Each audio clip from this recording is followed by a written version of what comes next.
और वहां पे राजा के कामकाज को अकाउंटेबल बनाया गया मंत्री परिषद के सामने। उसके बाद 1951 में फिनलैंड में आया। अब आप उन देशों को देखो और हमारे जो बाकी जो देश हैं जो जिन्होंने ये बाद में फ्रीडम इस फ्रीडम ऑफ एक्सप्रेशन के तहत या उसके तहत इस अ, अधिकार को अपनाया, तो आप पाएंगे कि जो बाकी कंट्रीज थी जहां पर ये यूरोप में या दूसरी जगह पर जो कंट्रीज में जहां पर इस एक्ट को पहले अपनाया गया, वहां ट्रांसपेरेंसी और लोगों के पार्टिसिपेशन के चलते उन कंट्रीज का विकास दूसरे देशों के मुकाबले ज्यादा हुआ है। तो रिसर्च हमको ये बताता है कि जब आप पब्लिक पार्टिसिपेशन होता है और जब ट्रांसपेरेंसी होती है और जहां प्रशासन और शासन लोगों के प्रति अकाउंटेबल होता है, वहां विकास की रफ्तार तेज होती है। सवाल ये भी उठता है कि यहाँ इसकी जरूरत क्यों पड़ती है। और जब प्रियम्बल में आप देखते हैं राइट टू इंफॉर्मेशन एक्ट के, तो उसमें साफ है कि किस तरह से सूचना के अधिकार में राज शासन को लोगों के प्रति जवाबदेह बनाया गया है। उसमें भ्रष्टाचार रोकने की भी बात है, सरकार के कामकाज में पारदर्शिता का भी विषय है। और जब आप उसको देखते हैं तो आपको समझ में आता है कि हम लोगों को इन्फॉर्म्ड सिटीजन्स की जरूरत है। देश में ऐसे नागरिकों की जरूरत है जो कि शासन कामकाज कैसे कर रहा है, क्या व्यवस्था है। जब तक वो इन्फॉर्मेशन नहीं होगी लोगों के पास, तो व्यवस्था में सुधार नहीं हो सकता है। आप सवाल नहीं पूछ सकते हैं। सवाल तो वही व्यक्ति पूछ सकता है जिसके पास नॉलेज हो। और नॉलेज कहाँ से आएगी?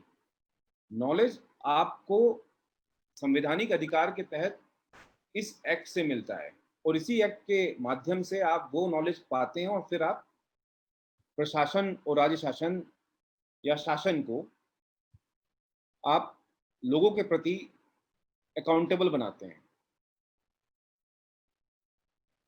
जब हम सुप्रीम कोर्ट में कई तरह के इस तरह के मामले पहुंचते हैं और इसको लेकर के पहुंचे हैं कि राइट टू इंफॉर्मेशन एक्ट में जहां जानकारी देने का प्रावधान था वहां जानकारी दी नहीं गई, और उसके बाद सुप्रीम कोर्ट ने उस वक्त धाराओं का एनालिसिस किया, जो व्यवस्था थी उसके तहत निर्णय दिए।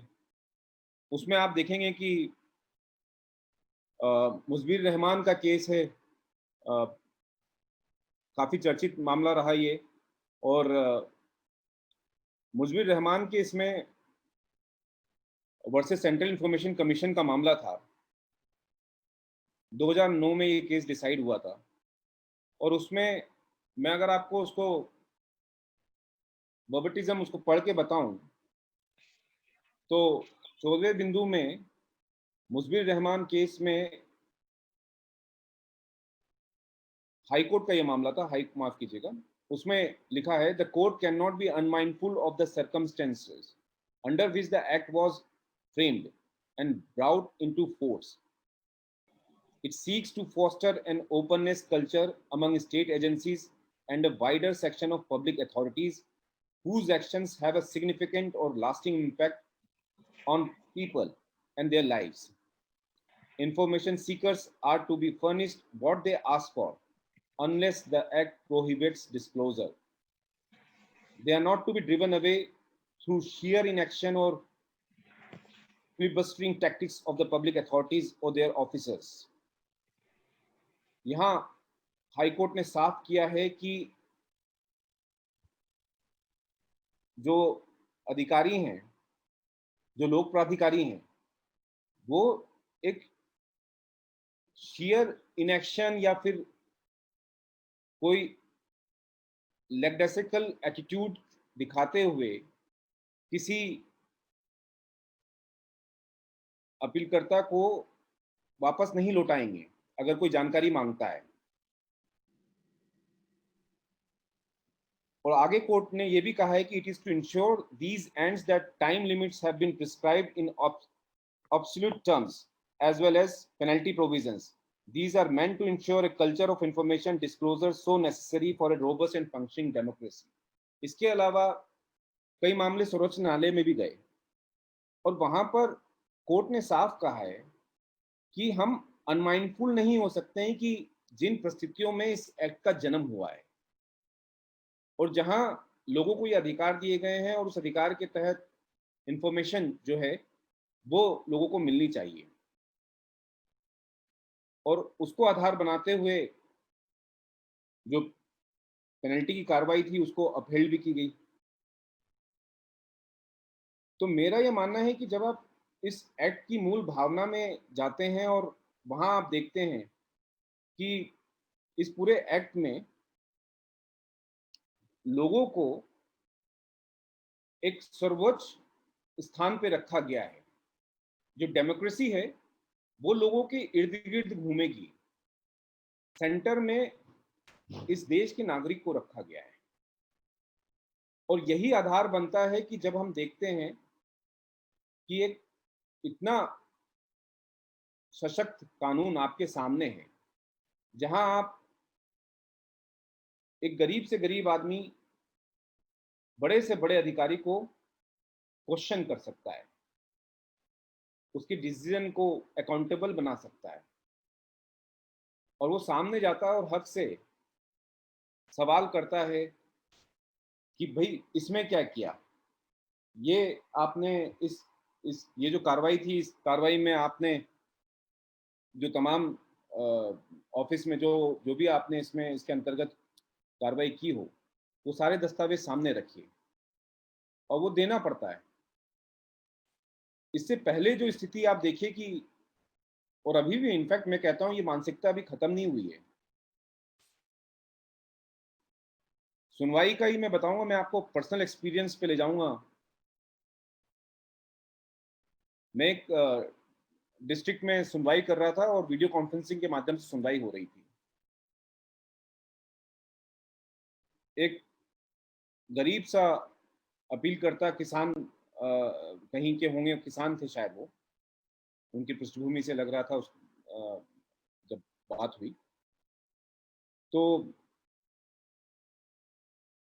वो सामने आया, उन्होंने कहा कि उनको इन्फॉर्मेशन चाहिए और मेरे सामने वहां पर जो वीडियो कॉन्फ्रेंसिंग में देख पा रहा था कि कलेक्टर साहब नीचे बैठे हुए थे कुर्सी पर और उनके बगल में दो तीन और व्यक्ति सामने जो हैं अधिकारी लोग बैठे हुए थे और ये व्यक्ति जो है वो हाथ जोड़ के ऐसे खड़ा हुआ था और कलेक्टर साहब खड़े खड़े उनसे सवाल जवाब कर रहे थे। जैसे ही मैंने देखा उसी समय वहां पर वीडियो कॉन्फ्रेंसिंग में करीब 40-50 अधिकारी थे। मैंने वहीं पे उनको टोका और उनको डांटा कि ये नज़ारा दोबारा नहीं होना चाहिए। जब भी कोई अपीलार्थी आएगा, मेरे सामने लोक सूचना अधिकारी बैठे होंगे और उसी के बगल में अपीलार्थी बैठेंगे। ये बहुत ही गलत व्यवस्था है। अगर इस तरह से आप करेंगे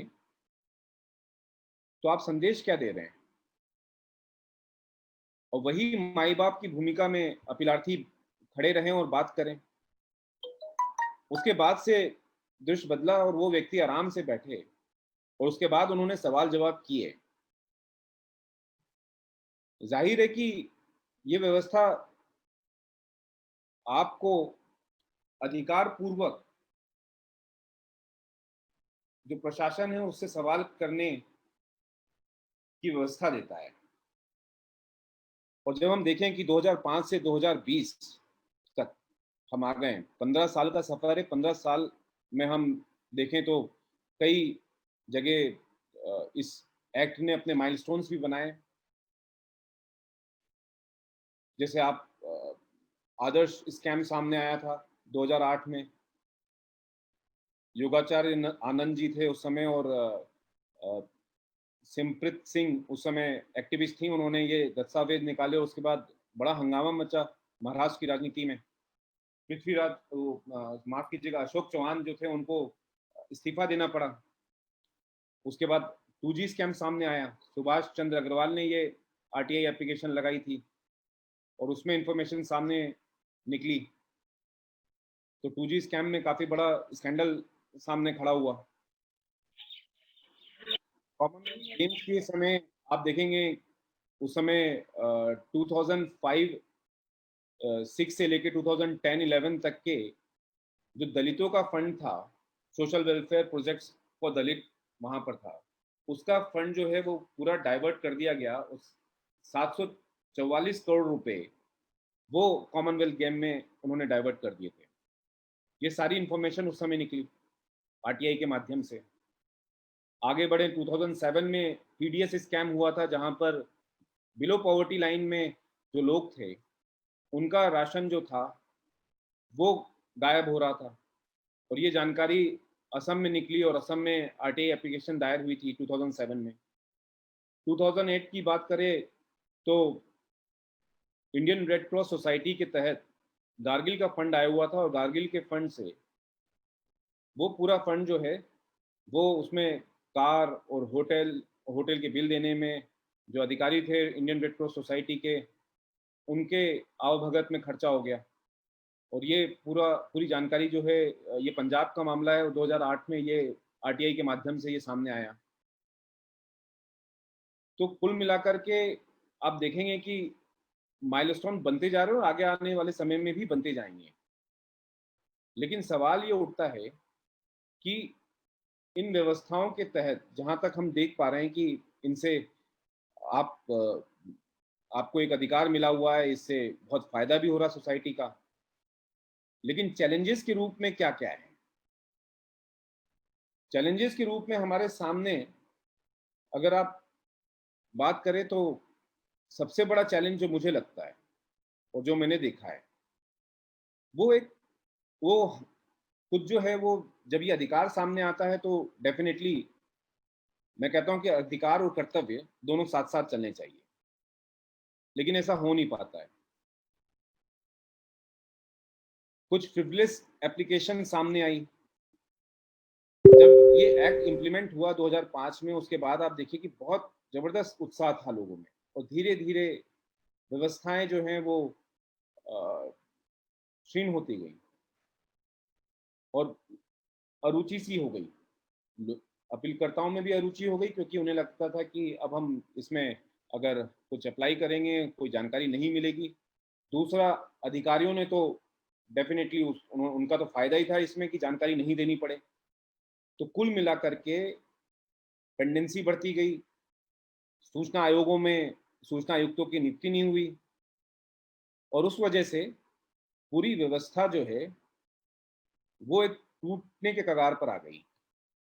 क्योंकि टूटने के कगार, आप लोगों को थोड़ा सा हार्ड शब्द लगेगा, लेकिन मेरा ये मानना है कि 2005 से 2020 तक जहां हमको प्रगति करनी चाहिए थी इस एक्ट में, वो हो नहीं पाई। और इसीलिए जहां मैं देखता हूं कि 30 दिन के अंदर जानकारी देने का प्रावधान है, और उसका निराकरण अगर 2015 की फाइलें अभी निपट रही हैं, 2016 की फाइलें अभी निपट रही हैं, तो इसीलिए मैं कहता हूं कि ये व्यवस्था टूटने के कगार पर आ गई। लेकिन स्टिल काम हो रहा है। और सबसे बड़ा रोड़ा जो मैंने कहा चैलेंजेस के रूप में, वो फ्रिवलेस एप्लीकेशंस हैं कि अधिकार मिला है तो आप कुछ भी मांग लें।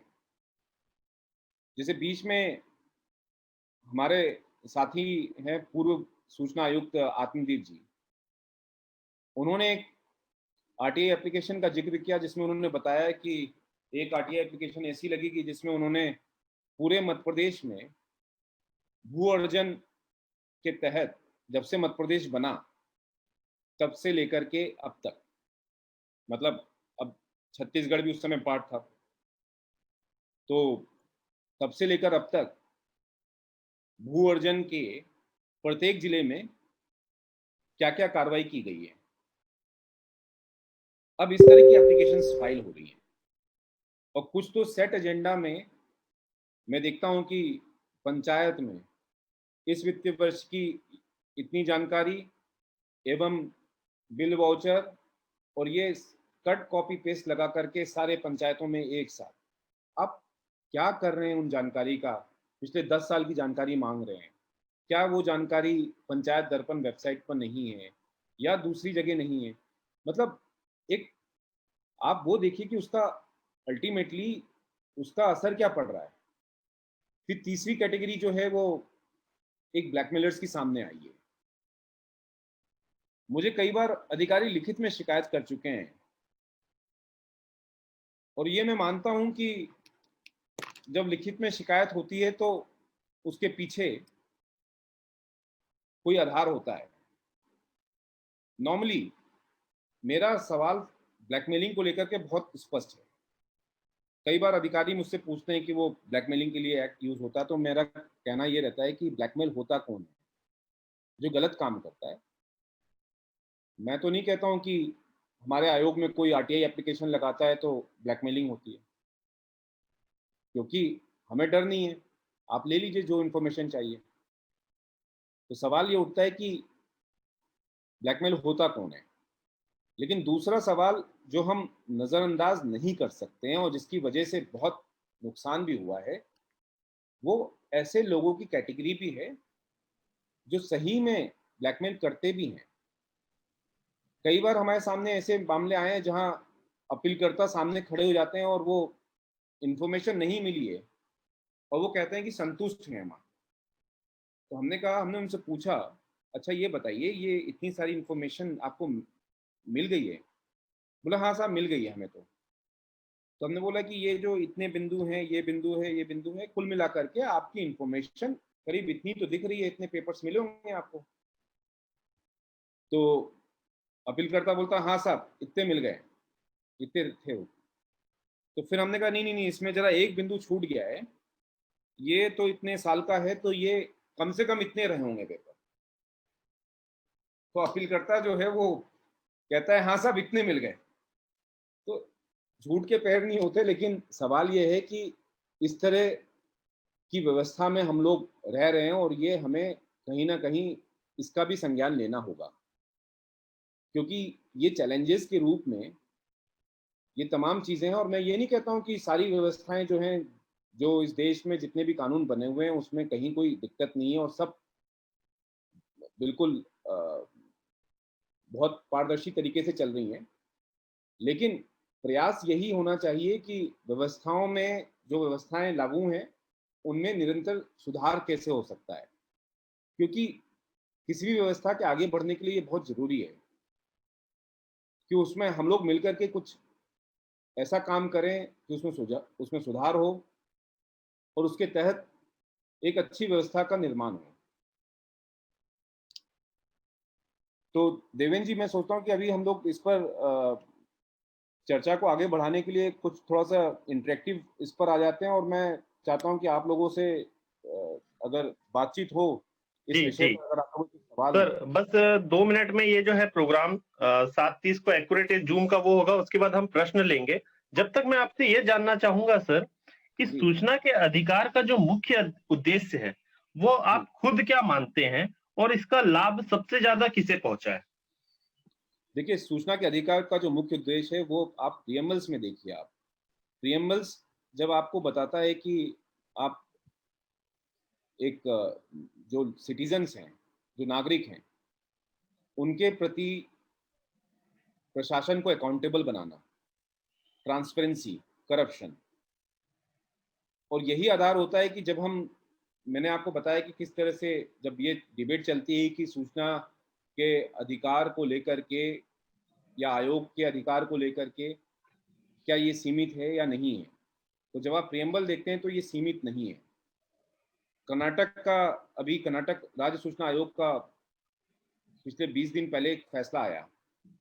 उसमें उन्होंने कुछ लैंड रिकॉर्ड्स के दस्तावेज उनके सामने थे।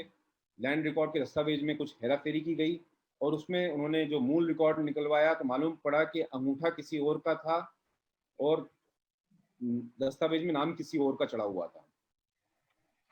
वहां पे कर्नाटक इंफॉर्मेशन कमीशन ने इसमें धारा 19(8)(a) के तहत कार्रवाई करते हुए सीधे एफआईआर दर्ज कराने के निर्देश दिए हैं। रिकमेंड नहीं किया है, निर्देश दिए हैं। ये बहुत इंपॉर्टेंट है। एक कमीशन के पास वो पावर है और यहाँ एक्ट में नहीं लिखा है कि वो ऐसा निर्देश देगा या इस तरह करेगा। लेकिन क्यों? क्योंकि प्रियम्बल क्या कहता है? प्रियम्बल कहता है कि करप्शन के अगेंस्ट, और करप्शन कैसे खत्म होगा? जब तक आप उस पर कोई समुचित कोई उस पर कार्रवाई ना करें। और अगर आपको सामने दिख रहा है कि यहाँ पर खुला भ्रष्टाचार है तो उसमें कार्रवाई का आधार बनता है और ये कार्रवाई होनी चाहिए। तो मुझे लगता है कि ये एक बहुत अच्छी व्यवस्था की तरफ हम लोग बढ़ रहे हैं। धारा 19(8)A के बारे में हम लोग आगे बात करेंगे। जी सर। ये सेशन अभी खत्म होने वाला है तो उसके बाद हम लोग इस पर वापस जुड़ते हैं और फिर हम लोग इस पर बात करते हैं। सर, इस अधिनियम का सबसे अधिक लाभ किसे हुआ है? देखिए, इसका लाभ जो है, सबसे अधिक लाभ तो ये हुआ है कि आप ये मानिए कि इस देश की जनता का ही हुआ है और सबका हुआ है, क्योंकि अब बेलगाम नहीं है शासन। उनको मालूम है कि वो अकाउंटेबल है, उनको जवाब देना पड़ेगा। तो एक डर रहता है। आप अधिकारियों से बात करिए, उनको रहता है कि ये पेपर अब निकल जाएंगे, ये सामने आ जाएंगे। तो ये व्यवस्था जो है, एक जब हम कहते हैं कि करप्शन फ्री सोसाइटी की बात करते हैं, तो डेफिनेटली ये कोई एक हम पर्टिकुलर सेक्शन या वर्ग को लेके नहीं चल सकते हैं कि इसमें सिर्फ गरीबों का फायदा हो गया, क्योंकि उनके लिए तो अभी आपको उनको और इन्फॉर्म करना पड़ेगा। जब हम इन्फॉर्म सिटीजन की बात करते हैं तो क्या आपको लगता है कि जो बिलो पॉवर्टी लाइन हमारे लोग ने हमें बहुत अच्छी जानकारी दी, एक उद्देश्य और अनुभव पे हमें बहुत अच्छा साझा किया। अब हमारे मित्र जो आपसे बातें करना चाहते हैं, अपने प्रश्न रखना चाहते हैं, सीधे एक एक कर अपने हैंड राइज करें, और जो हैंड राइज करेगा उसे प्राथमिकता में क्रमानुसार उनके सवाल को पहले लिया जाएगा। अशोक गोयल जी, आप अपना प्रश्न करें पहला। सर नमस्कार। आमतौर पे ये देखा गया है कि जिस भी जानकारी को आप मांगे उसको 81J में नकार दिया जाता है। ये कहा जाता है कि ये पर्सनल इंफॉर्मेशन है। 81J बड़ा स्पष्ट कहता है, applying for a job, ration card और passport are examples of public activity. ये कहता है कि पब्लिक एक्टिविटी के कारण जो कागज सरकारी डोमेन में आए उनको आप रोक नहीं सकते। उसमें यह भी कहा गया है कि कोई पर्सनल इंफॉर्मेशन है जो पब्लिक एक्टिविटी के कंसिक्वेंस नहीं है, जैसे मेडिकल रिकॉर्ड और transaction with a public sector bank etcetera. आमतौर पे पाया गया कि ढेर सारे लोग देश के अंदर ऐसे बैठे हैं जिन्होंने फर्जी डिग्री के आधार पर नौकरियां पाई हैं, फर्जी मार्कशीट के आधार पर या फर्जी पिछड़ी जाति के सर्टिफिकेट के आधार पर। जब भी यह मामला फर्स्ट अपील सेकेंड अपील में पहुंचता है तो यही बात कह दी जाती है कि साहब ये 81J में लागू होता है। और सूचना आयुक्त महोदय आमतौर पे इस चीज को एक्सेप्ट करते हैं कि 81J में है। 2018 का फिरानी होटल का जजमेंट है, फिरानी होटल वर्सेस ग्रेटर मुंबई, जिसमें स्पष्ट रूप से कहा गया है कि जो भी डॉक्यूमेंट पब्लिक डोमेन में आ गया वो 81J उस पर लागू नहीं होता और उसकी कॉपी कोई भी व्यक्ति ले सकता है। सर आपकी क्या राय है? देखिए अशोक गोयल जी, बाकी सूचना आयुक्त क्या व्यवस्था देते हैं मैं उससे इत्तेफाक नहीं रखता हूँ और ना मैं उस बारे में कमेंट करना चाहता हूँ। 81J पर मेरे 20 ऐसे ऑर्डर होंगे जहां मैंने 81J को खारिज किया है, क्योंकि 81J में भी अगर आप देखें तो कोई संपूर्ण रूप में उस एक्ट को नहीं लेता है। जैसा आपने खुद कहा, 81J में एक राइडर है। राइडर यही है कि अगर लोकहित है तो दिया जाएगा। और मूल भावना क्या है? सर्वोच्च न्यायालय ने भी अपने जजमेंट में ये कहा है कि धारा 3 के तहत जानकारी देना एक नियम है और धारा 8 के तहत जानकारी रोकना एक अपवाद। तो आपको नियम और अपवाद में फैसला करना पड़ेगा। 81J पर अगर आप मैं अपनी कार्रवाई जो है, वो जो सुनवाई की कार्रवाई है, वो लाइव करता रहता हूँ, फेसबुक पे लाइव प्रसारण करता हूँ, ताकि इसको ट्रांसपेरेंसी वॉचडॉग कहा जाता है। तो हमने कहा कि ये जो वॉचडॉग है ये पूरी तरह से ट्रांसपेरेंट ही हो जाए, इसकी सारी व्यवस्थाएं जो है लोगों के सामने ही हो, क्योंकि लोगों का कानून है और लोगों को ये जानने का अधिकार है कि सूचना आयोग में फैसला किस तरह से लिया जाता है, जो आपने कहा कि इस तरह के फैसले लिए जाते हैं। और उस फैसलों में आप देखेंगे, अभी परसों की सुनवाई में हमारे सामने एक मामला आया, और वो 2 सुनवाई में हमारे सामने आयोग खुद अंधेरे में था। हमें यही नहीं मालूम कि एक राम सखा गौतम जी थे, उनकी जानकारी रोकी गई 81J के तहत, और पीआईओ ने बोला कि नहीं, इसमें 81J और थर्ड पार्टी। हमने कहा क्या आपने थर्ड पार्टी को संपर्क किया? उन्होंने कहा हाँ, हमने थर्ड पार्टी को संपर्क किया, उन्होंने जानकारी देने से मना किया। अब वो इतना इंटरेस्टिंग मामला निकला बाद में। पीआईओ का नाम था RS गौतम, और जो जिनकी जानकारी रोकी गई थी उनका नाम था राम सखा गौतम। दोनों एक ही आदमी है। तो पीआईओ जो है उन्होंने अपने आप को थर्ड पार्टी बता दिया, और उन्होंने कहा कि साहब यहाँ थर्ड पार्टी लागू हो जाता है, नियम लागू हो जाता है। हालांकि उल्लंघन किया उन लोगों ने, क्योंकि एक तो वो स्वयं की जानकारी थी, दूसरा उसमें दूसरे और भी थर्ड पार्टी के नाम पर कई और दूसरे लोग भी थे, जबकि धारा 4 प्रभावी थी वहां पर। जैसे सैलरी से रिलेटेड इंफॉर्मेशन है, वो तो स्वतः देने का प्रावधान है। दूसरा, अगर कोई किसी के अगेंस्ट कोई कार्रवाई की गई होती तो वो भी देने का प्रावधान होता है। तो वहां कुछ जानकारियां जो थी वो धारा 4 के तहत देने योग्य थी, और यहाँ 81J का अक्सर हमने मिसयूज ही देखा है। जैसे एक मामला था जहां पर रेप एक्यूज था। रेप एक्यूज ने जानकारी मांगी अपने एक जिसने एक्यूज किया था उसको, उस महिला की, उन्होंने अटेंडेंस का उसकी जानकारी मांगी जिस कॉलेज में वो पढ़ती थी।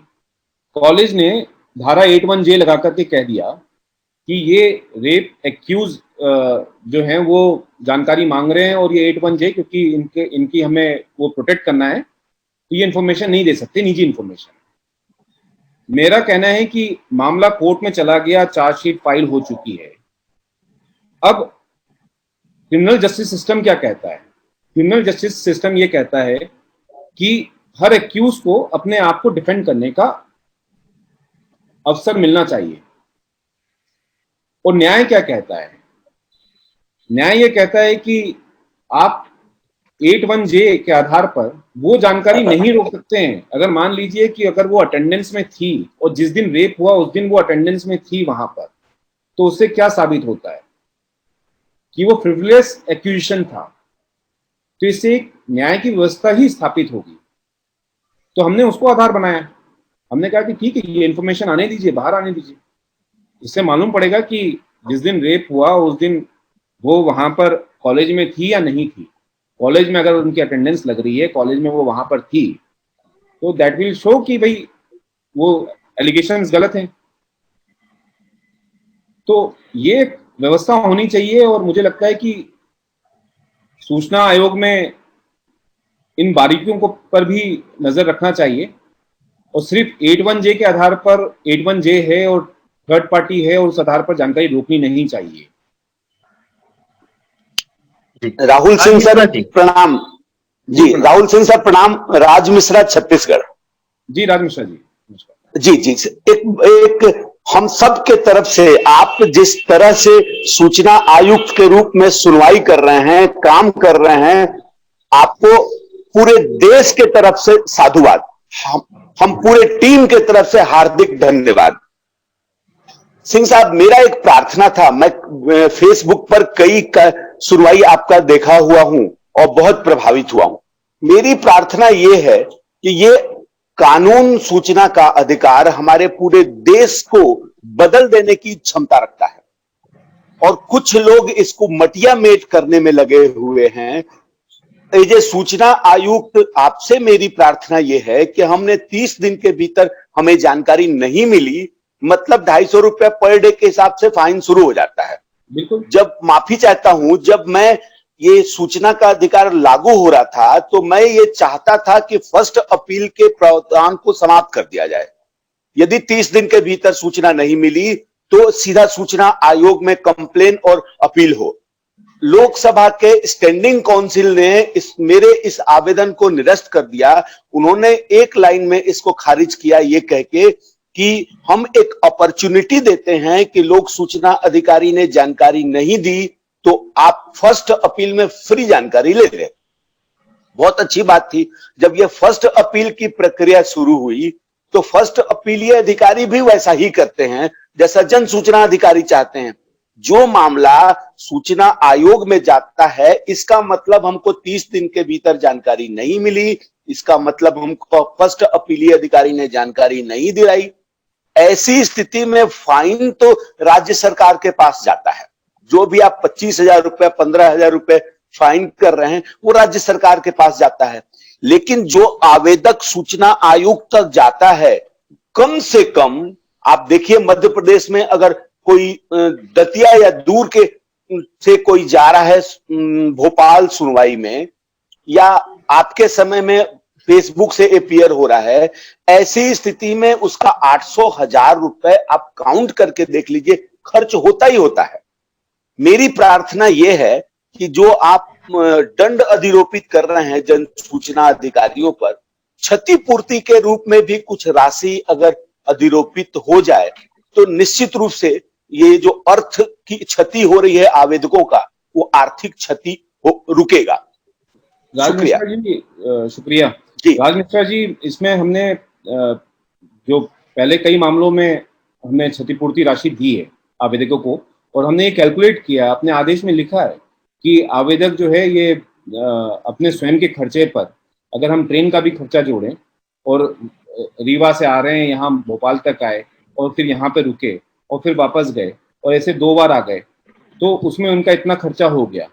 और इस तरह से हमने फाइनेंशियल लॉस उसमें एसेस करते हुए उस आधार पर हमने उनको क्षतिपूर्ति की राशि दिलवाई भी है।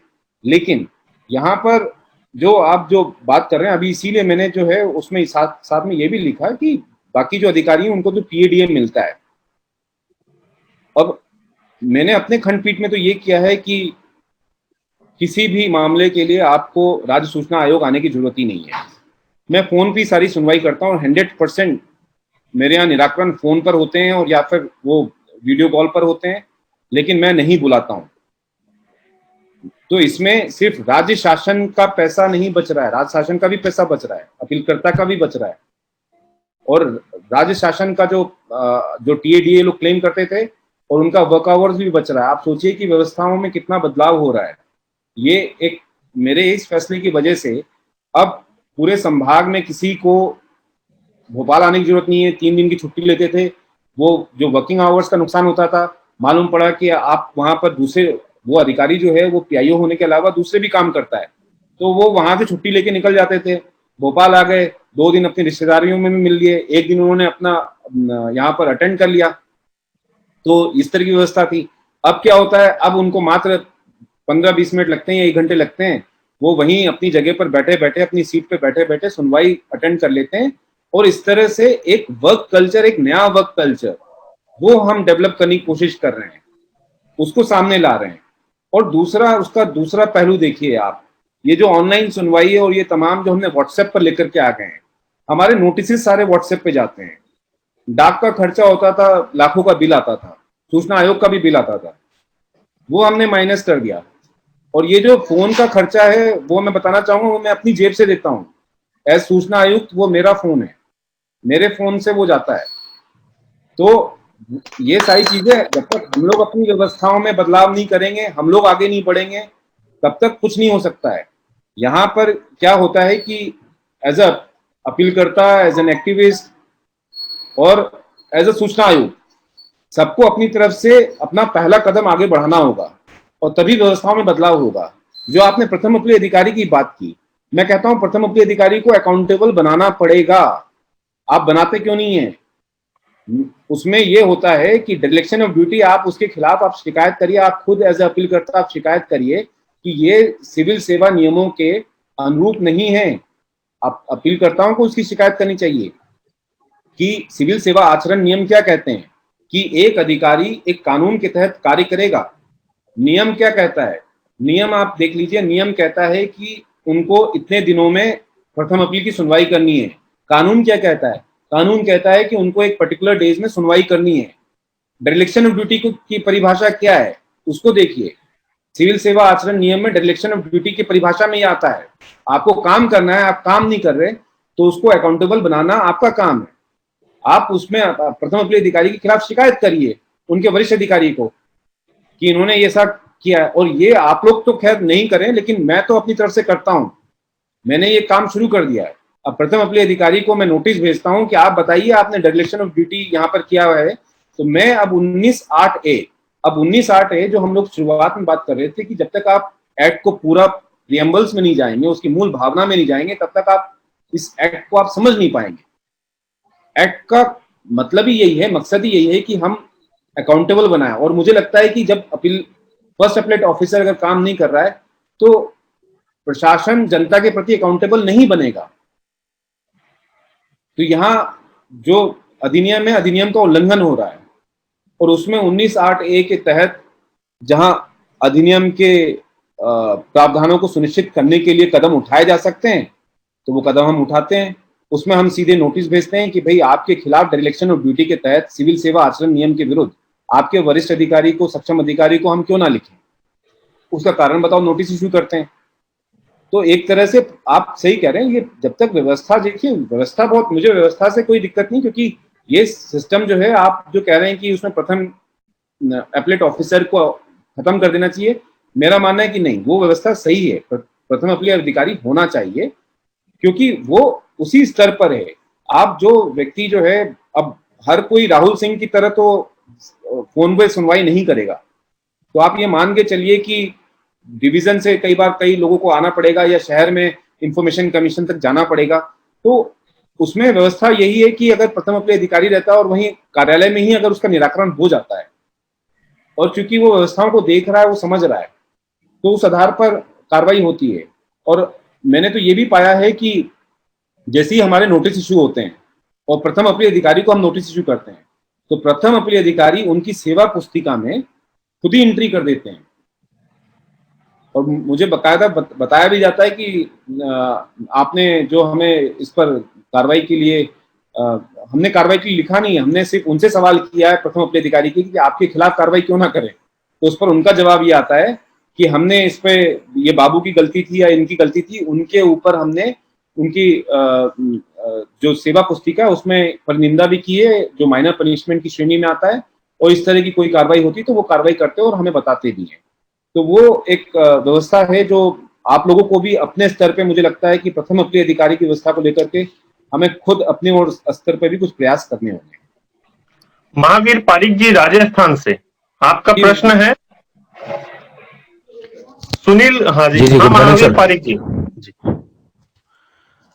सर मेरा सवाल राहुल जी से था कि सर मेरे द्वारा एक एप्लीकेशन सीएम राजस्थान कार्यालय में था और उन्होंने मेरे को जो जवाब दिया गया था वो धारा 266 के प्रावधान न होने के कारण सूचना दे नहीं है। तो ये कहाँ तक लागू है और इसमें क्या ऐसा नहीं हो सकता है क्या? मैंने सूचना मांगी थी कि राजस्थान में जो मुख्यमंत्रियों के द्वारा ये एमएलएज को जो इधर उधर बाड़ाबंदी में रखे थे, उनमें जो खर्चा हुआ, उन खर्चे का लेखा जोखा मैंने मांगा था। तो उनके द्वारा धारा 266 का उल्लेख करके सूचना मुझे लौटाई है, तो इन पे क्या कार्रवाई हो सकती है? पहली बात तो ये कि वो सूचना है कहाँ, और ये आपको क्या इस बात की आपको खबर है कि मुख्यमंत्री जी ने मुख्यमंत्री कार्यालय से कुछ खर्चा किया गया था? और मुख्यमंत्री कार्यालय में ऐसा कोई फंड होता है जिसके तहत एमएलए को रखने का इंतजाम किया जाता है? इंफॉर्मेशन वही दी जा सकती है जो रिकॉर्ड पर हो। सुनील झांझर जी हरियाणा से, सुनील कुमार झांझर। सर नमस्कार। जी नमस्कार सुनील जी। सर कई बार क्या होता है, कई बार क्या अमूमन ये होता है कि जैसे मैंने बीडीपीओ से इंफॉर्मेशन मांगी तो आरटीआई वाला जो काम होता है वो उसका कलरक हैंडल कर रहा होता है, वो उसकी सुनवाई करेगा। फर्स्ट अपील में मैं डीडीपीओ के पास गया तो डीडीपीओ के पास उसका जो कलरक होता है वो उसका फर्स्ट अपील है वो उसकी सुनवाई करता है। तो कहीं ना कहीं जो डायरेक्ट जो ऑफिसर होता है वो डायरेक्ट इस चीज में इन्वॉल्व नहीं होता है, वो सुनवाई में नहीं होता है। तो इसका अच्छा, उसके बाद अगर आगे कमिश्नर में अपील लगी है तो वहां पे भी वो अपने क्लर्क को भेज देता है। तो कहीं ना कहीं जो अधिकारी होता है, बीडीपीओ हो गए, डीडीपीओ हो गए, एडीसी हो गए, डीसी हो गए, ये डायरेक्ट सुनवाई नहीं करते हैं। तो इसके अंदर हम क्या कर सकते हैं? देखिए ऐसा है, सुनवाई अगर डायरेक्ट नहीं होती है, मतलब ये व्यवस्था बहुत क्लियर है कि एक्ट में लिखा हुआ है प्रथम अपील अधिकारी वो पीआईओ से सीनियर अधिकारी होगा।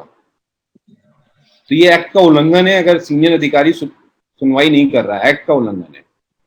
आप उसी समय अगर, आई एम श्योर कि जो ऑर्डर पास होता होगा, ऑर्डर पास करते समय वो अधिकारी स्वयं अपने हस्ताक्षर से ऑर्डर पास करते होंगे, ना कि जो सुनवाई कर रहा होगा वो करता होगा। जी सर। अब आप उसमें ऐसा करिए कि जब आपको लगता है कि ये सुनवाई अगर वैसी हो रही है, आप उसी समय वहां पर एक पत्र जो है वहीं पर लिखिए कि ये सुनवाई मैं नहीं करूंगा, ये सुनवाई में मैं सामने नहीं रहूंगा, क्योंकि इसमें प्रथम अपील अधिकारी द्वारा सुनवाई नहीं की जा रही है और एक्ट में प्रथम अपील अधिकारी जो है वो स्वयं सुनवाई कर सकते हैं। तो उसमें आप अपना लेटर आप वहीं पर आप दे सकते हैं और बाद में इसमें आप सीधे राज्य सूचना आयोग में आप शिकायत कर सकते हैं इसकी कि प्रथम अपील अधिकारी द्वारा ऐसे नियमों की अवहेलना करते हुए इसमें सुनवाई की गई है। तो ये कार्रवाई आप अपने स्तर पर आप कर सकते हैं। दूसरा, ये व्यवस्था के ऊपर है कि आप कैसे एंटरटेन करते हैं। हमारे पास भी पहले जो पीआईओ बुलाते थे तो पीआईओ की जगह बहुत ही वो अपने किसी ग्रेड 3 के किसी कर्मचारी को भेज देते थे सुनवाई अटेंड करने के लिए। हम लोग सुनते नहीं थे, उनका एब्सेंट मार्क कर देते थे, क्योंकि पीआईओ तो वो तो कुरियर का काम कर रहा है, जवाब क्या देगा। और साथ में ऑर्डर में लिख भी देते थे कि ये इस तरह से इन्होंने अवहेलना की है और ये उन्होंने अधिनियम के प्रति अरुचि दिखाई है और क्रियान्वयन के प्रति अरुचि दिखाई है, तो ये टिप्पणी जरूर कर देते थे उस पर। लेकिन मुझे लगता है कि इसमें कड़ी कार्रवाई की आवश्यकता है कि अगर ऐसा दिखता है कि कोई एक्ट के प्रोविजन को बाईपास कर रहा है। अभी हमने एक वाइस चांसलर थे, वाइस चांसलर को हमने उन्होंने नामित अपील अधिकारी लिख दिया था और जैसे ही इंफॉर्मेशन मेरे पास आई, वाइस चांसलर ने अपनी गलती मानी। उन्होंने बोला कि अब हम एक्ट के हिसाब से काम करेंगे और उस पर हमने फिर प्रथम अपील अधिकारी जो है उनको सचेत करते हुए लोक सूचना अधिकारी को भी सचेत किया कि जो अपीलीय प्रोविजन है उसको आप फॉलो करिए और उसको फॉलो करते हुए उसमें कार्रवाई करेंगे। जी। राजेश कपूर इलाहाबाद से। राजेश कपूर जी सवाल करें। जी सर जी नमस्कार, मैं राजेश कपूर सर, मैं इलाहाबाद से। सर मैं जानना चाहता हूं सर, जितना ही सूचना आयोग में इतने सारे अपील पेंडिंग हो गए हैं, उसका कारण जो है पीआईओ और प्रथम अपीली अधिकारी है, क्योंकि जब ये सूचना देते नहीं है तभी जाकर के इतनी पेंडेंसी बढ़ जाती है। तो मेरा अपना विचार ये है कि अगर ये लोग जो पीआईओ या प्रथम अपीली अधिकारी जो आते हैं सूचना आयोग में, तो ये एक तरह से पिकनिक स्पॉट बना के आते हैं और ये एचआरए डीए टीए जो भी है गवर्नमेंट का लेते हैं। तो मेरा ख्याल है कि उस दिन जिस दिन ये इनका लगता है अपील लगती है, उस दिन का इनका टीए डीए या सब इनको नहीं देना मिलना चाहिए। और दूसरी चीज, इनको एकदम उस दिन छुट्टी पे कर देना चाहिए, जिससे कि इनकी सैलरी भी नहीं मिले और ना इनको एचआरए टीए डीए मिले। अच्छा, ज्यादातर सर एक चीज और देखी गई है कि जितने भी पीआईओ और ये जो प्रथम अपीली अधिकारी हैं, ये सर कोई आता नहीं है, 4th क्लास एम्प्लॉय को भेज देते हैं या क्लर्कल स्टाफ को भेज देते हैं। जी सर, जवाब सुने सर। जी जवाब देने दीजिए। राजेश कपूर जी, मैंने ये प्रथम अपील अधिकारी और पीआईओ जो अपने ग्रेड 3 और ग्रेड 4 के एम्प्लॉइज को भेजने की बात को मैंने आपको बता दिया। दरअसल इसमें अब जब से हमने आपको ये बताता हूँ कि जब से हमने फोन और डिजिटल इस पर उसको सुनवाई शुरू की है, तो उसका सबसे बड़ा फायदा यही हुआ है कि अब मैं चपरासी को तो फोन लगाऊंगा नहीं, तो मैं सीधे अधिकारी को ही फोन लगाऊंगा और उसी को आना पड़ेगा। तो जब आप रस्सी जितनी लंबी छोड़ोगे, लोग उसका फायदा उठाते हैं। क्या आपने नोटिस भेज दिया, कोई आ रहा है, लेकिन ये डिपेंड करता है सब सूचना आयोगों की, आयुक्तों की व्यवस्था पर कि वो किसको एंटरटेन करते हैं और कैसे एंटरटेन करते हैं, किन की एप्लीकेशन को एंटरटेन करते हैं या नहीं करते। मेरा ये मानना है कि उसमें आप सही कह रहे हैं कि जिसको जो अधिकारी उसमें अकाउंटेबल है उसको आना चाहिए, लेकिन जो आपका ये प्रश्न था, ये सुझाव, ये मुझे लगता है कि गिल्टी होने के बाद आप ये व्यवस्था दे सकते हैं। अगर मान लीजिए कि जैसे छत्तीसगढ़ में बहुत अच्छी व्यवस्था वहां पर ये हुई कि जो अगर पीआईओ की गलती से अगर फोटोकॉपी देना पड़ता है, निःशुल्क जानकारी देनी पड़ती है, तो वो अब पीआईओ को स्वयं वहन करना पड़ेगा। ये छत्तीसगढ़ में व्यवस्था है। हमने यहाँ पर ऑर्डर में कई बार अपने ऑर्डर में ऐसी व्यवस्था दी है कि पीआईओ की गलती से किया गया है तो उसकी सैलरी में से काटने की व्यवस्था दी है हमने। ये हमने ऑर्डर में, अपने ऑर्डर में बोला है। लेकिन इसको एज अ रूल कि उनका टीएडीए कटे, होता यह है कि आपने देखा होगा कि पीआईओ कोई और रहते हैं, उसके बाद पीआईओ ट्रांसफर होगा, फिर दूसरा पीआईओ आएगा, तो उसकी क्या गलती है जो दूसरा पीआईओ आ रहा है? तो आपको वो भी व्यवस्था देखनी होगी। तो मुझे लगता है कि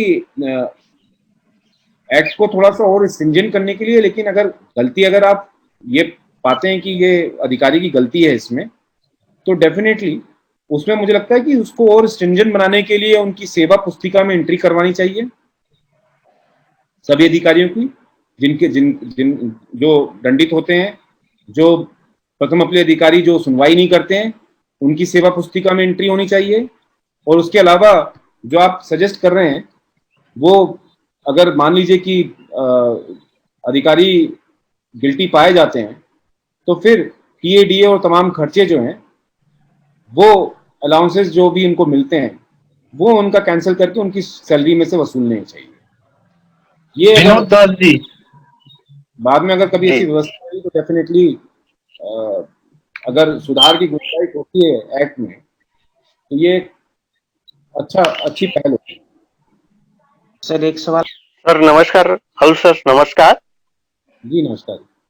हेलो, मेरी आवाज पहुंच रही है? विनोद दास जी प्रश्न करें।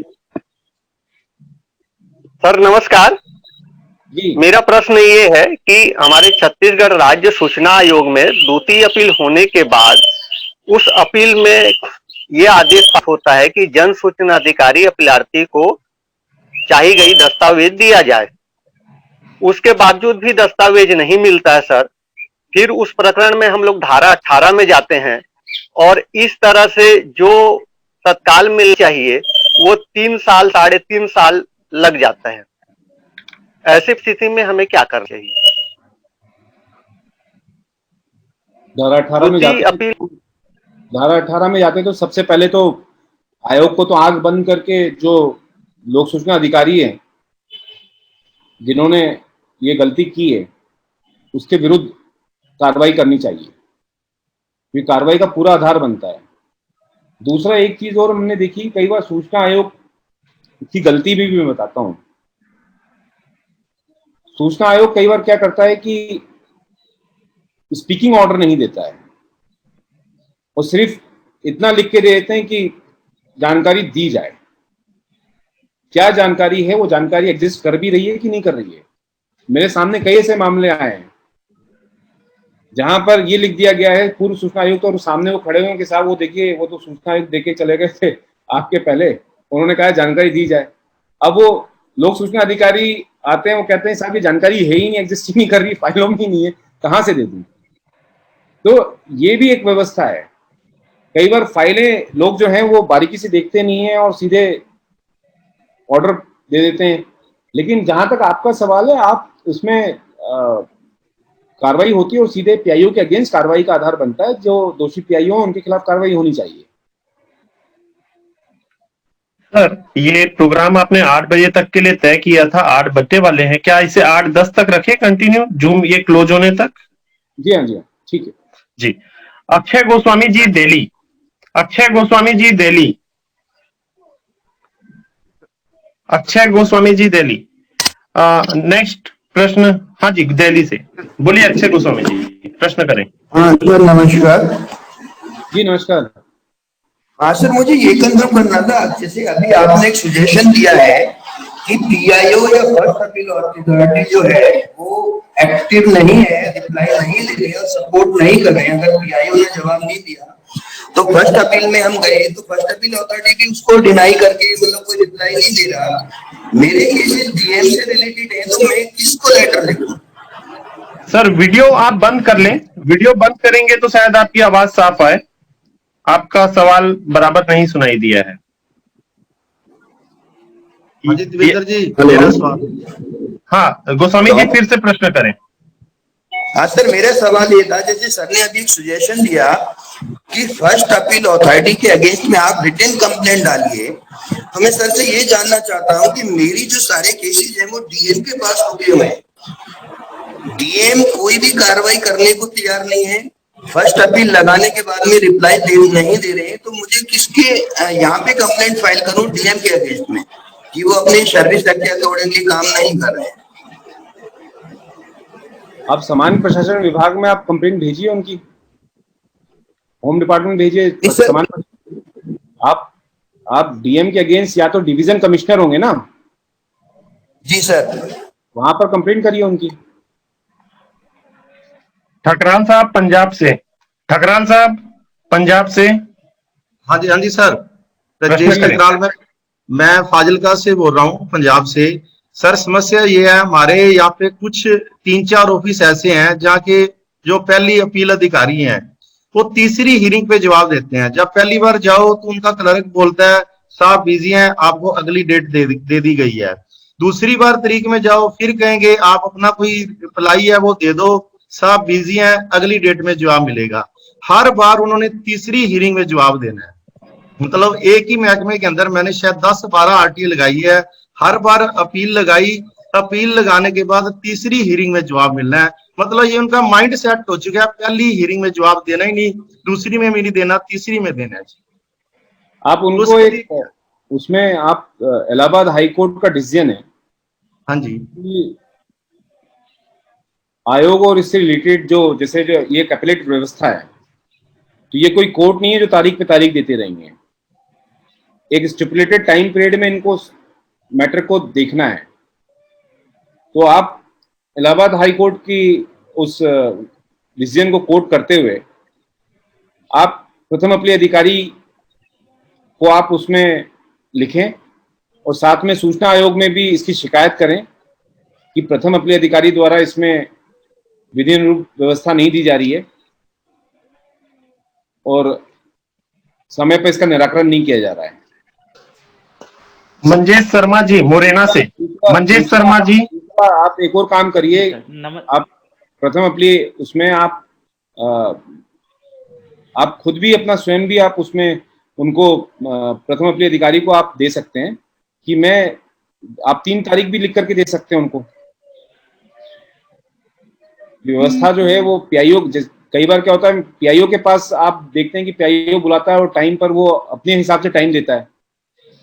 तो ये व्यवस्था आप रिवर्स फॉर्म में कर सकते हैं। आप जब पीआईओ बुलाता है तो आप पीआईओ को स्वयं लिख के दे दीजिए कि ये 3 तारीखों को मैं उपलब्ध रहूंगा, इन 3 तारीखों में आप किसी भी एक तारीख पे मुझे बुला लीजिए, तो उससे मंजेश शर्मा जी निराकरण फास्ट होगा।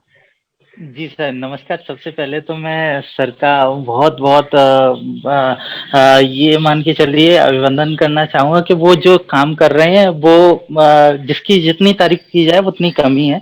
और सर मैं तो यही चाहूँगा कि अगर ऐसा हो सके तो हर कोर्ट में ये प्रोसेस सर जो लागू कर रहे हैं वो चलने लगे तो मेरे ख्याल से लोगों को न्याय भी अच्छे से मिलने लगेगा।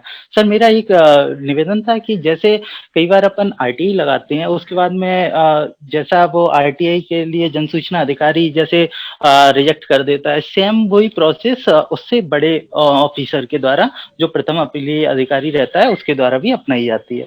और वो इस पे वो रहते हैं कि ये कहाँ जाएगा सेकंड अपील में। कई बार ऐसा भी सोच लेते हैं, जैसे ही सेकंड अपील उनके पास में पहुंचती है फिर वो फर्स्ट अपील का ऑर्डर पास करते हैं। क्या सर ये जैसे कि और वो भी समथिंग 6 महीने के बाद में जैसे कि किया, तो सर ये कहीं ना कहीं ये उस चीज में आता है कि उन्होंने अपने कर्तव्यों का निर्वहन अच्छे से नहीं किया? बिल्कुल ये डायरेक्शन ऑफ ड्यूटी, लेकिन आप ये मान के चलिए कि इसमें इनके द्वारा कम से कम एक प्रेशर के रूप में आप एक उसका एक पॉजिटिव पार्ट ये भी देखिए कि जैसे आप सूचना आयोग जाते हैं तो उनको मालूम है कि सूचना आयोग में अब कार्रवाई होगी, तो इसीलिए फिर उनकी तरफ से उसमें कार्रवाई की जाती है। तो कहीं ना कहीं वो ये भी जान रहे हैं, वो देख रहे हैं, उसकी कार्रवाई भी कर रहे हैं। लेकिन आप उसमें उसको थोड़ा सा और, आप, मुझे लगता है कि इसमें अगर ये प्रेशर काम करता है तो उस प्रेशर को बना के रखिए और आप सीधे जाकर के उसमें कहिए कि मैं साहब इसमें कंप्लेंट कर रहा हूँ, मेरी सुनवाई नहीं हो रही है यहाँ पर और मैं आपके अगेंस्ट कंप्लेंट कर रहा हूँ, ये बता दीजिए। और उसमें पीआईओ कहीं से बचते नहीं है। अगर जानकारी दी भी है, 6 महीने बाद भी दी है जानकारी, आप स्टिल आप एक्शन तो ले सकते हैं। जो वॉल्यूशन किया है उस वॉल्यूशन के अगेंस्ट एक्शन तो ले सकते हैं। 30 दिन में जानकारी देनी थी और 30 दिन के बाद अगर उन्होंने जितने 3-4 महीने का समय लगा दिया तो उस हिसाब से वो कैलकुलेट होगा। अनिल शर्मा जी, दिल्ली। नमस्कार, अनिल शर्मा दिल्ली से बोल रहा हूँ जी। कल सीआईसी में एक हियरिंग हुई थी टेलीफोनिकली, जिसमें डिसीजन दिया गया था। 5-6 लाइन का डिसीजन है, मैं आपको पहले पढ़ के सुनाता हूँ, फिर उसके बारे में मैं आपसे पूछ रहा हूँ कुछ। सर अपना सवाल शॉर्ट में पूछे, क्योंकि बहुत सारे साथी हैं, समय हमारे पास नहीं है। प्लीज शॉर्ट में। ब्रीफ में ही पूछूंगा सर। कमीशन ने फर्स्ट अपीलेट अथॉरिटी डीसीपी को यह आदेश दिया कि प्रॉपर कंप्लायंस करें फर्स्ट अपीलेट अथॉरिटी के ऑर्डर का, जिसके तहत पीआईओ को आदेश दिया गया था। और PIO AC assistant commissioner Delhi police को 20 तारीख तक annexing of the proof service of the copy of the accurate information provided to the appellant, इसकी कॉपी उन्हें लगा के भेजनी है। ये प्रूफ करना है कि हमने इन्फॉर्मेशन प्रोवाइड कर दी है। इस स्थिति में अगर यदि गोलमोल जवाब देते हैं पीआईओ मेरे को, या ठीक से जवाब नहीं देते हैं, तो मेरे पास क्या क्या ऑप्शन है उसके बाद? देखिए, पीआईओ अगर भ्रामक जानकारी देते हैं, गलत जवाब देते हैं, आप उनको पेनलाइज करने की मांग कर सकते हैं। ये स्पष्ट है, कानून में लिखा हुआ है कि गलत जवाब देना, भ्रामक जवाब देना, ये उल्लंघन की श्रेणी में आता है। तो आप उसमें पीआईओ के अगेंस्ट आप कार्रवाई के लिए सूचना आयोग में आप शिकायत करिए। अनूप वर्मा जी गाजियाबाद से। अनूप वर्मा जी।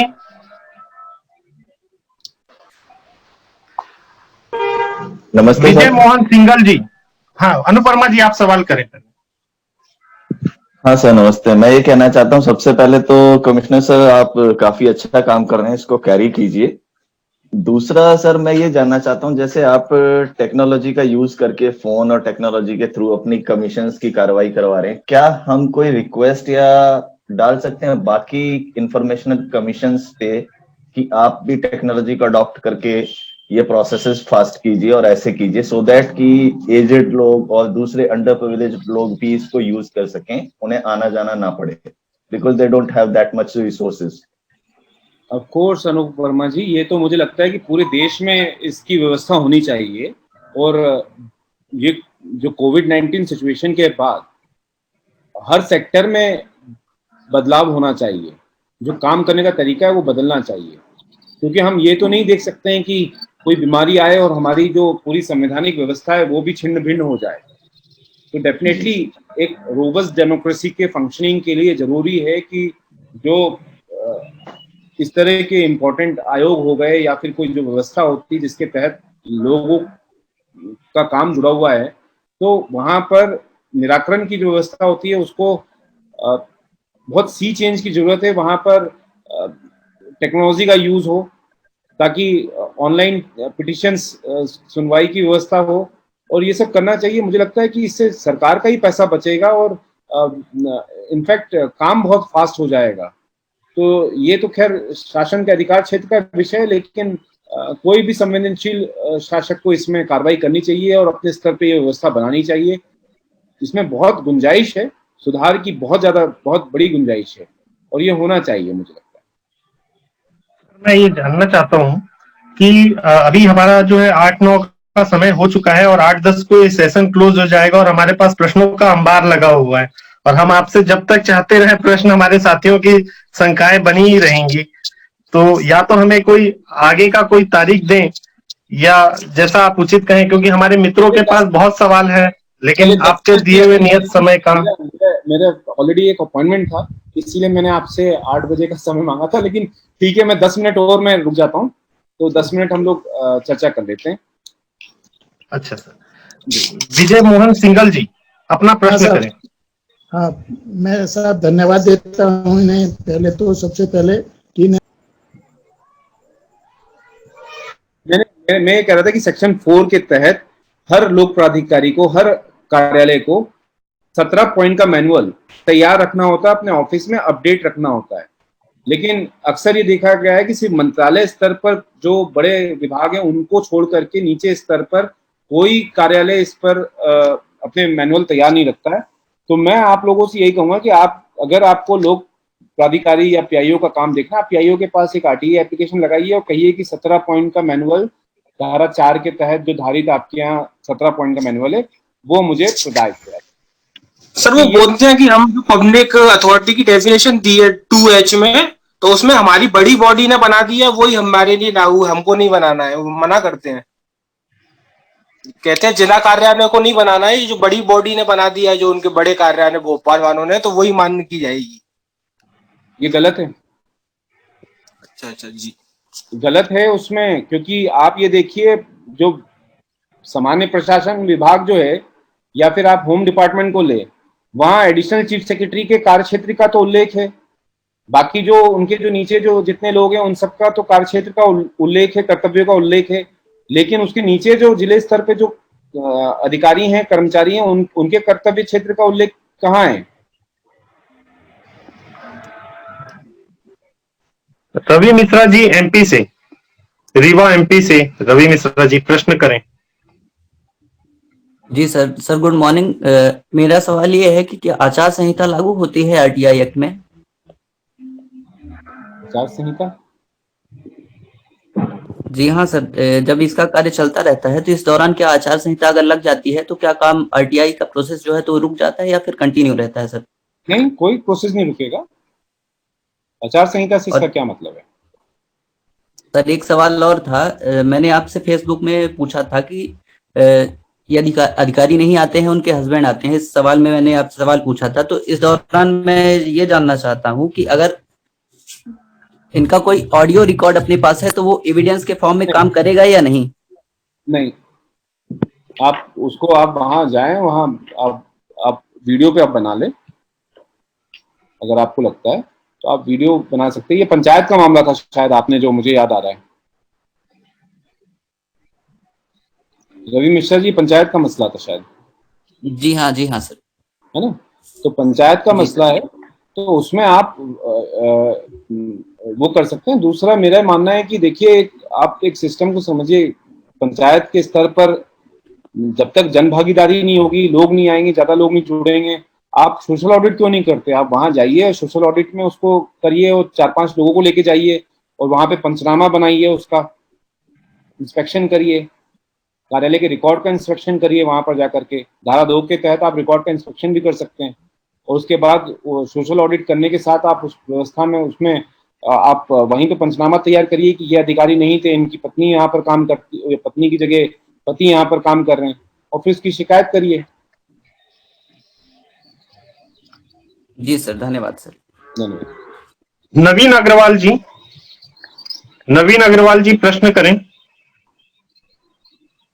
हाँ जी, नमस्कार, मैं नवीन अग्रवाल महाराष्ट्र से बोल रहा हूँ सर। आपका बहुत बहुत धन्यवाद, बहुत अच्छी जानकारी प्राप्त हो रही है। मेरा एक सवाल था, सेक्शन 81J में आखिरी में लिखा हुआ है उसके नेक्स्ट पैराग्राफ में कि जो सूचना संसद या विधानमंडल को देने से इनकार नहीं की जा सकती, वो किसी नागरिक को भी देने से मना नहीं की जा सकती है। तो ऐसी कौन सी सूचनाएं रहती है जो संसद को देने से मना की जा सकती है? वो कहीं नहीं लिखा हुआ है, तो वो थोड़ी जानकारी यदि मिल पाती। देखिए, वो उसका वही है, आप सवाल को अगर दूसरी तरफ से घुमाकर देखेंगे तो आपको समझ में आ जाएगा। ऐसी कौन सी सूचना है जो नहीं देनी है 81J में? कोई एड्स का पेशेंट है जी, या मुझे क्या गंभीर बीमारी है, वो नहीं देनी है, वो इस देश के संसद को भी जानने का हक नहीं है, वो मेरी बीमारी है। तो या किसी व्यक्ति को एड्स हुआ है तो आप तो नहीं चाहेंगे ना, या कोई नहीं चाहेगा कि वो इंफॉर्मेशन जो है वो संसद में डिस्कस का विषय बने और वो उसका नाम जो है हर जगह चले जाए। जी। तो इसीलिए ये व्यवस्था लागू हुई है और इसमें पर्सनल इंफॉर्मेशन जहां निजता का उल्लंघन होता है वो इंफॉर्मेशन ही जाएगी। और ये basically it widens the scope of information sought under RTI, क्योंकि इससे आपको फिर ये लोग सूचना अधिकारी उनको ये सोचना पड़ता है कि अच्छा ये इंफॉर्मेशन विधानसभा में दी जा सकती है या नहीं दी जा सकती है, इसको मना कर सकते हैं क्या? सवाल ये है। विजय मोहन सिंघल जी, आप अपना प्रश्न पूरा करें। अभी हम सिर्फ ये 3 प्रश्न ही और लेंगे, राम जी एस का, गौरव सिंघल गाजियाबाद का और विजय मोहन सिंघल जी का। हाँ साहब, ये है केवल एक सवाल कि आयोग के आदेश से जो जुर्माने की राशि किसी अधिकारी से वसूल की जाती है, कटे धन 25,000 रुपए, वो जिलाधिकारी अपीलकर्ता को उसकी सूचना नहीं देते, पता ही नहीं लगता कि हुआ नहीं। मैं 2 बार इस संबंध में जिलाधिकारी से भी मिला। जब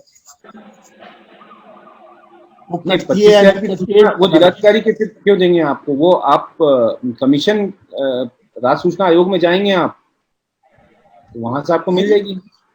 नहीं, राज्य सूचना आयोग ने ही जुर्माना किया था। और मेरे पास कॉपी आई कि 25,000 रुपए इस अधिकारी पे जुर्माना कर दिया गया। मैं जिलाधिकारी से मिला, भाई क्या हुआ, एप्लीकेशन लेके मिला। एक कॉपी उनके पास गई थी, एक मेरे पास, मगर उन्होंने आज तक कोई बताया ही नहीं कि इससे कटी नहीं, उस अधिकारी का ट्रांसफर भी हो गया यहाँ से। नहीं तो आप ये वही मैं कह रहा हूं, निगम का अधिकारी था। इसमें आगे की कार्रवाई जो है वो राज्य सूचना आयोग को ही करनी है। तो इसमें जवाबदेही जो है विजय मोहन सिंघल जी, वो राज्य सूचना आयोग की बनती है। आपको राज्य सूचना आयोग से पूछना है कि ये जो आपने जुर्माना किया था उसका क्या हुआ। Ram G S Rai ji sir, नमस्ते। हाँ, मेरा सवाल ये है सर से कि सर के आने के बाद मध्य प्रदेश में जो गति मिली है काम को, वो तो एक अपने आप में अनुकरणीय और सराहनीय है, उसके लिए साधुवाद। और मेरा सवाल ये है सर, हम जब किसी जगह आवेदन करने जाते हैं तो उसमें जो 10 रुपए का स्टाम्प या वो लगना है, अगर हम अनम्यूट करें। राम जी एस राय, आपने म्यूट कर लिया है अपना फोन। उसमें जिला स्तर पे और किसी भी ऑफिस में ऑफिस मैनुअल नहीं मिलता सर, जो कि दिशा निर्देश हैं अधिनियम के तहत, लेकिन उनका पालन नहीं हो रहा। तो ऑफिस मैनुअल के लिए अगर आपकी तरफ से कोई निर्देश जारी हो जाए तो उसके लिए एक अच्छी पहल हो जाएगी। मैं आपको एक चीज बता रहा हूँ, अभी मेरे पास आरटीओ का मामला सामने आया था। ये कल ही मैंने एक आदेश निकाला है।